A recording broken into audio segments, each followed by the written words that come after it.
20 anos depois de ter marcado uma geração inteira... Sim, gente, o primeiro filme foi lançado há 20 anos atrás. Já tá se sentindo velho? Meninas Malvadas está de volta à tela dos cinemas na sua versão musical, novamente encabeçado pela Tina Fey e contando a versão atual dessa história tão icônica. A convite da Paramount, eu fui conferir o filme num evento que foi muito bacana, inclusive eu fiz a cobertura dele lá nas minhas redes sociais, então já me segue lá para acompanhar tudo. E nesse vídeo eu vim contar um pouco sobre o filme e também fazer algumas comparações dele com a sua versão original. Tá muito quente. Começando pela primeira versão, obviamente, que eu revi esses dias pra fazer o vídeo, e eu não sei vocês, mas eu pessoalmente adoro quando lanço uma versão nova de um filme, e eu vou revisitar a versão antiga pra lembrar da história ou coisa do tipo, porque pra mim sempre é uma aventura, eu sempre acho que vou descobrir um filme novo, porque com o contexto de hoje em dia, com a cabeça que eu tenho hoje em dia, pra mim é sempre assim, revisitar essa história é assistir o filme novamente pela primeira vez. Às vezes eu acabo gostando ainda mais do filme, e às vezes eu acabo até desgostando dele. Comenta aí embaixo algum filme da sua infância que a sua memória afetiva mentiu pra você que ele era muito bom e quando você reviu você falou, gente, que bosta que é isso aqui. E Meninas Malvadas foi uma delícia de revisitar. Esse universo da Tina Fey, ele é cada dia mais atual. Foi incrível como ela conseguiu fazer uma comédia muito engraçada,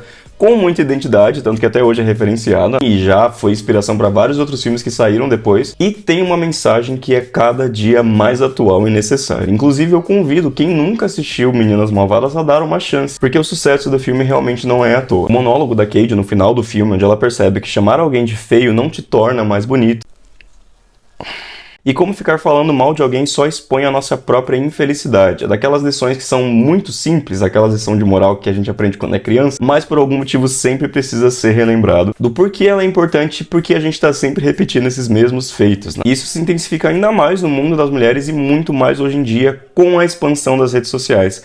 Por isso é tão importante uma nova versão dessa história. E aí a gente entra nessa nova versão que chega agora nos cinemas, e não é simplesmente uma nova versão, né? É recontar a história de Meninas Malvadas. E sim, uma adaptação da peça da Broadway que conta a história de Meninas Malvadas. É um pouco confuso, eu sei. Então vamos de contextualização para vocês entenderem tudo sobre e falar sobre o gênio por trás de Meninas Malvadas, que é a Tina Fey. A Tina Fey é uma atriz, comediante, roteirista de Hollywood e ela é a mente por trás de tudo em Meninas Malvadas. Para vocês terem uma ideia, essa mulher tem nas costas 9 Emmys, 3 Globos de Ouro, 5 Screen Actors Guild Awards e vários outros prêmios aí para ela poder exibir. Além de Meninas Malvadas, ela também é responsável pela série 30 Rock, a qual ela escreveu também, roteirizou e estrelou a série. E muita gente dessa geração pode não conhecer 30 Rock, mas foi um mega sucesso na época e inclusive tá na lista do Hollywood Report entre as 10 melhores séries de todos os tempos. Então assim, a gente tá realmente falando de uma das melhores comediantes da atualidade que atua hoje em dia em Hollywood. E novamente eu digo, nesse perfil nós veneramos a Tina Fey. A Tina tirou o argumento de Meninas Malvadas de um livro de 2002 chamado Queen Bees and Wannabes, que basicamente é um livro de autoajuda que fala sobre as meninas no ensino médio, como elas formam panelinhas e grupos e o comportamento agressivo que elas tendem a ter uma com as outras. A Tina então pegou esse argumento e decidiu criar sua comédia baseado nesse tema e acabou meio que fazendo também um filme de autoajuda. E não satisfeita depois do mega sucesso do filme dos anos 2000, a Tina decidiu levar essa história para Broadway. Segundo a Tina, o musical foi sendo trabalhado desde 2013 e chegou aos palcos em 2018, contando a mesma história do filme dos anos 2000 com algumas leves mudanças na história, adaptações também de contexto e também, claro, adaptações para o gênero teatro musical. E aí é óbvio que a peça também foi um mega sucesso, ficou em cartaz por muitos anos e agora em 2024 a Tina Fey completa o seu ciclo adaptando a peça, que é a adaptação do filme. E é tudo dela. Eu não assisti, obviamente, né, o musical, não fui pra Nova York, pra Broadway ter essa oportunidade de ver o musical, então aqui a gente vai falar do filme pelo filme, que começa com o Damien e a Janice narrando a história da Cade, que se muda do Quênia pros Estados Unidos, e aí abala as estruturas da escola. Sem dar muitos spoilers, a história é basicamente a mesma, com algumas mudanças na narrativa e também no contexto. Inclusive, quem é muito fã, quem goste muito do filme original, né, pode se frustrar um pouco porque a ordem das coisas mudam, a história muda em certos pontos, mas assim, não é nada grandioso, ela vai do ponto A até o ponto B, com algumas mudanças, mas se fecha do mesmo jeito. E eu já adianto que eu gostei muito do filme, gente. Eu achei ele muito engraçado, os números musicais são grandiosos, são belíssimos, a montagem do filme ela é excelente, é muito dinâmica, todo o elenco tá maravilhoso. Talvez com exceção desse Aaron Samuels, que é muito feio. Eu acabo com a mensagem do filme chamando alguém de feio, né? Mas, gente, não dá. Nesse vídeo reagindo ao trailer, eu falei sobre isso e depois eu pensei até, eu falei, gente, sei lá, talvez o menino ele seja charmoso, entendeu? Eu não esteja pegando o apelo dele. Eu vou julgar depois de assistir o filme, mas não tem a menor condição, gente. O menino é um pato. Zero charme, sabe? Zero beleza. O Aaron Samuels do filme original é belíssimo aquele homem. Não tem muito como comparar, sabe? Tipo assim, é o charme da menina, a quem ela se apaixona e... Enfim...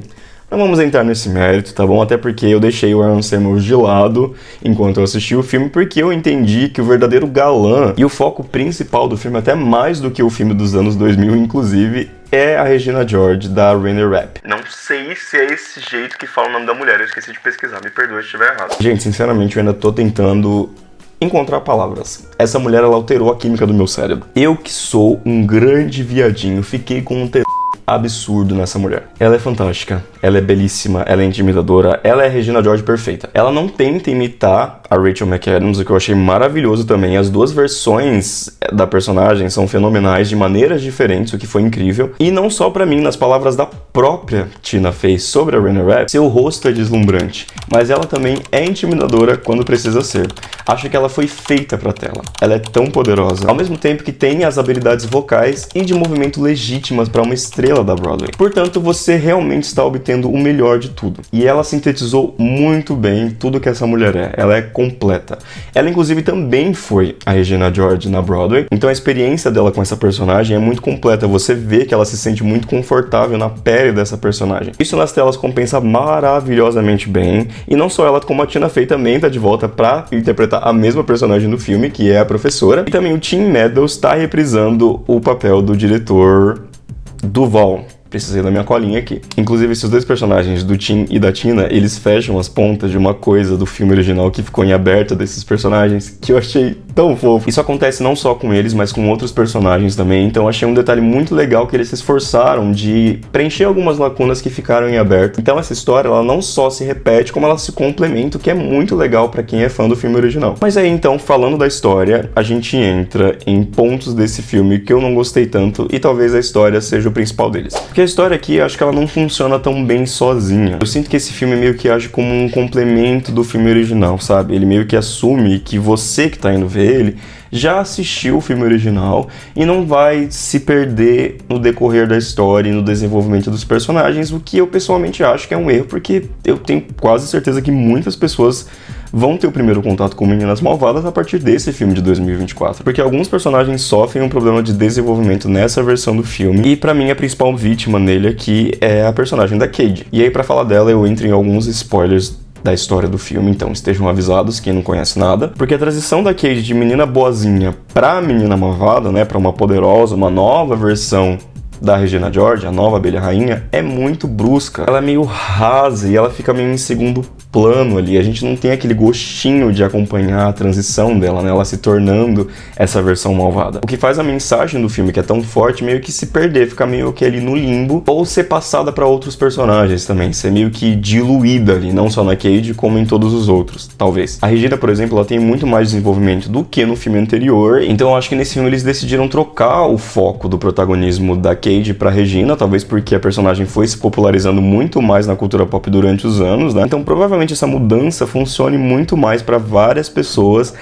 mas eu acho que pra mim não funcionou tanto. Eu acho que a mensagem se perdeu um pouco, sabe? Ou se transformou, talvez. Eu acho que eu não tenho muita opinião própria também. O formato do musical também, pra mim, geram certos problemas de ritmo no filme, porque algumas partes da história são extremamente corridas e outras lentas, porque elas servem pra se tornar um número musical. E aí, pra vocês terem ideia, o filme de 2004, por exemplo, ele tem em torno de 1h20, e esse filme aqui tem 1h50, os dois contando a mesma história. Então, enquanto o primeiro filme conta a história num ritmo bem linear e redondinha, né? Esse filme, ele meio que tem uma barriga de quase meia hora, justamente porque ele precisa colocar as músicas aqui dentro da trama. Isso me deu uma leve fadiga enquanto eu assisti o filme, apesar de eu amar musicais, todo mundo aqui sabe, e eu achar todos os números musicais desse filme maravilhosos, impecáveis, perfeitos, belíssimos. Ainda em cima desses personagens, e até em cima da Regina também, dessa nova versão dela, eu senti um pouco de falta dela sendo essa menina malvada, sabe? De eu ver esse lado dela falso, manipulador. Na cena que ela fala com o Aaron, por exemplo, lá na festa de Halloween, que a gente vê esse lado bem maligno dela, ficou um pouquinho perdido aqui nessa versão. Eles focaram mais nela sendo tipo uma gostosona, intimidadora mesmo, sabe? O que também é muito legal, então eu não sei se eu reclamo, porque eu gostei tanto. Então assim, respondendo a pergunta da Thumb, se for pra escolher uma versão, qual que eu acho que é a melhor versão de Meninas Malvadas,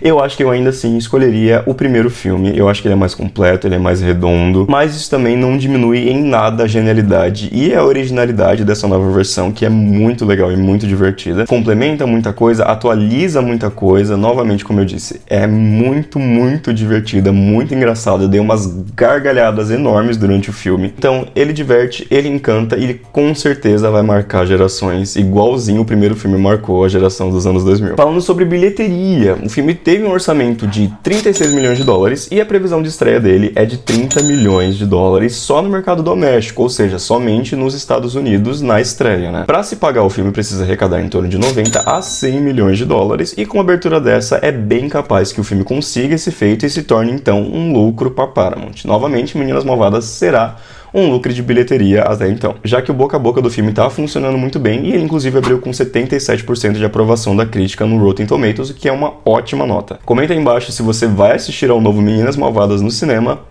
Um beijo e até o próximo vídeo.